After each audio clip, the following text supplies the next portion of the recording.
మీ business ఏదైనా మీ ఊర్లో promotion చేయాలంటే అది సుమన్ టీవీతోనే సాధ్యం. ఇప్పుడే సంప్రదించండి. అందరికీ నమస్కారం. ఈ రోజు రహదారి భద్రతా మాసోత్సవాల్లో భాగంగా మదనపల్లిలో భారీ ర్యాలీ నిర్వహించడం జరిగింది. దాదాపు 1000 మంది స్టూడెంట్స్, డ్రైవర్స్, మిగతా కళాశాల యాజమాన్యాలు ఇందులో పార్టిసిపేట్ చేయడం జరిగింది. ఈ అవగాహన సదస్సు ముఖ్య ఉద్దేశం ఏంటంటే రోడ్డు భద్రతపై సగటు మానవాళికి అదే విధంగా స్టూడెంట్స్ కి మనము అవేర్నెస్ క్రియేట్ చేయడం జరిగింది. అందరికీ తెలిసిందే హెల్మెట్ పెట్టుకోవాలని, లేదా సీట్ బెల్ట్ పెట్టుకోవాలని, తాగి డ్రైవ్ చేయకూడదని. సో కానీ అది ఎవరు పాటించట్లేదు. సో మేము ఇలా ర్యాలీస్ కండక్ట్ చేయడం వల్ల ఇది 10 మందికి తెలుస్తుంది. ఇకనైనా ఒకరో ఇద్దరో మారి రహదారి ప్రమాదాలు జరగకుండా కృషి చేయాలని మా ఉద్దేశము. ఇది ఒక నెల పాటు జరుగుతోంది. ఈ నెల 15వ తేదీ మాకు ఇది లాస్ట్ డే ఈ రోడ్డు భద్రతా మాసోత్సవాల్లో. ఇందులో భాగంగా మేము మదనపల్లిలో ఇప్పటికే చాలా కార్యక్రమాలు చేపట్టాము.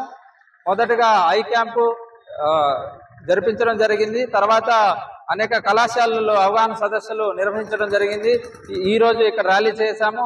అదేవిధంగా రాబో రోజుల్లో ఏబీ డ్రైవర్స్ కానీ, ఆటో డ్రైవర్స్ కానీ, గూడ్స్ డ్రైవర్స్ కానీ మేము అవగాహన సదస్సు నిర్వహించబోతున్నాం.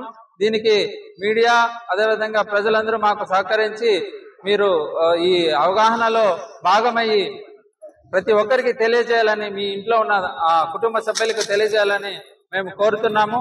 అన్నమయ్య జిల్లాలో 2023తో పోలిస్తే 2024లో 10% ప్రమాదాలు తగ్గాయి. అదేవిధంగా 3% మరణాలు తగ్గాయి.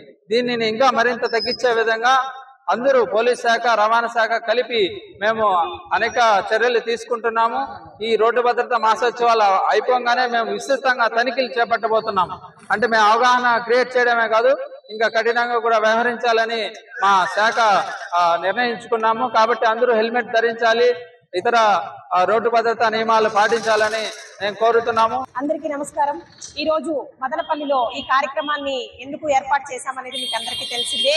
రోడ్డు భద్రతా వారోత్సవాలలో భాగంగా ప్రమాదాలు అరికట్టాలని, క్షణికంలో జరిగే యాక్సిడెంట్స్ ని కంట్రోల్ చేయాలంటే ఏం చెయ్యాలి అనేది ఇవన్నీ కూడా ఇవాళ వివరించడం జరిగింది. కాబట్టి మదనపల్లి ప్రజలందరూ స్లోగా డ్రైవ్ చేయాలి, హెల్మెట్ ధరించాలి, కార్ డ్రైవ్ చేసేటప్పుడు సీట్ బెల్ట్ పెట్టుకోవాలి, మద్యం తాగి డ్రైవ్ చేయకూడదు, ఫోన్ మాట్లాడుతూ డ్రైవ్ చేయకూడదు.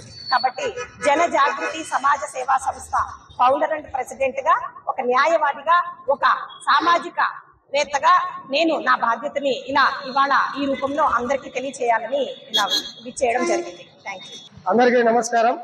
గత నెలగా రహదారి భద్రతా వారోత్సవాల్లో భాగంగా మదనపల్లి పట్టణంలో పోలీస్ శాఖ తరఫున ఎన్నో రకాల కార్యక్రమాలు నిర్వహించడం జరుగుతుంది. వాటిలో భాగంగా ర్యాలీలు కానీ, కాలేజీలో అవేర్నెస్ ప్రోగ్రామ్స్ కానీ, అదేవిధంగా మెడికల్ క్యాంపులు కానీ నిర్వహించడం జరిగింది. అందులో భాగంగానే ఈరోజు వాక్థాన్ ర్యాలీ కాలేజ్ స్టూడెంట్స్ తో నిర్వహించడం జరిగింది. ఈ ర్యాలీలో భాగంగా అందరికీ అవేర్నెస్ కల్పించడం జరిగింది. వాటిలో ముఖ్యంగా హెల్మెట్ ధరించి ఖచ్చితంగా వాహనాలు నడపాలి, సీట్ బెల్ట్ పెట్టుకుని వాహనాలు నడపాలి, సెల్ఫోన్ డ్రైవింగ్ చేయరాదు, డ్రంక్ అండ్ డ్రైవ్ చేయరాదని చెప్పడం జరుగుతుంది. అదేవిధంగా కొత్త చట్టం ఎంబీ యాక్ట్ అమెండ్మెంట్ అయ్యింది జరిగింది. ఇప్పటి నుంచి ఎక్కువ ఫైన్ విధించడం జరుగుతుంది. అదేవిధంగా కొత్త చట్టం ప్రకారం వాహనాలను సీజ్ చేసే అధికారం కూడా వస్తుంది. కావున ప్రజలందరూ గమనించి పోలీసులకు కోఆపరేట్ చేయాలని పోలీస్ తరఫున మరోసారి విన్నవించుకుంటున్నాను. Thank you. రోడ్డు భద్రతా నియమాలను పాటించండి, మీ ప్రాణాలని సురక్షితంగా కాపాడుకోండి.